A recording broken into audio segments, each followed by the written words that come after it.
at least my generation, women don't want to admit it, that we took on too much. And that's impacted in so many ways, on us, because we think we can do it all.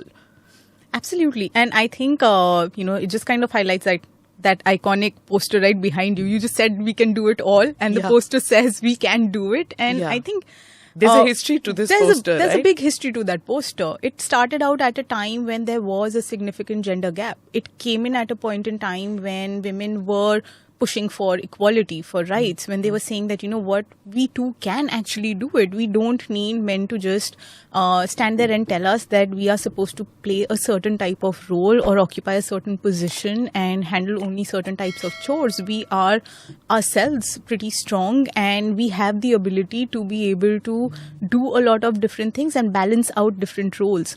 It was at a point in time when we needed that. But what it has done is that it's only ascribed more and more onto the plate of a woman, but it's not gotten balanced out by providing her more and more support to be able to take on the additional things that she's taking on.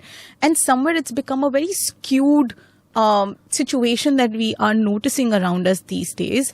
And I think it's not just your generation, my generation, even a lot of the younger ladies that I continue to work with. Everyone talks about the fact that how they feel a lot of times unsupported, a lot of times not even able to talk about the fact that they are unsupported, and that they don't have the space to be able to come out and say that I am stressed, because as soon as I say that, it becomes about my gender. Ki haan, tum to ye bol sakti ho, and you will get away with it, and or everyone will come around and try and give you more relaxation and leverages so that you can keep growing and doing well, not recognizing that in any case, there isn't an equal way in which things are being done. And I think that somewhere women are expected to be these superheroes, who have these superpowers, who are going to be doing these multiple things at the same time. You go to work, but before you go to work, you need to ensure everything is lined up at home. If you are living with your parents, then for them. If you're with your in-laws, then for them. If you have children, then to take care of them.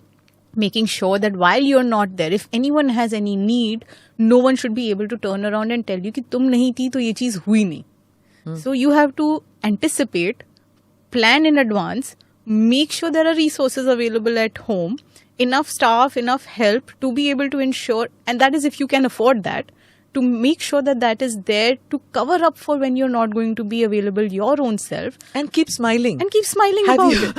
Have you noticed, doctor, that we've all been told not to scowl, not to feel, or not to give the impression also? It does. But these are also so reflective of the kind of roles and stereotypes that have over the years come and gotten associated with what being a woman is all about. And, it's so interesting when you were speaking about the workplaces and how, a man could be a certain way and a woman could be a certain way. And the example that was popping up in my head repeatedly was how when a woman snaps in the office, it becomes about maybe she's on her cycle. And when a man will snap, it's like, boss ne jo bola, बहुत सही बोला, उसके boss ने pressure डाला होगा, but मतलब उसके साथ कुछ गड़बड़ नहीं है. And so we have these very different ways in which we even perceive emotional responses or ways in which people are communicating, because we ascribe it to certain stereotypes that we have been holding on to a very, very long time. And one of the expectations that as a result has come on to women is to present themselves in a certain way, to uphold themselves in a certain way, and to communicate and speak and hold those nurturing roles and be very pleasant and put together at all times, even though you may not be feeling up to it.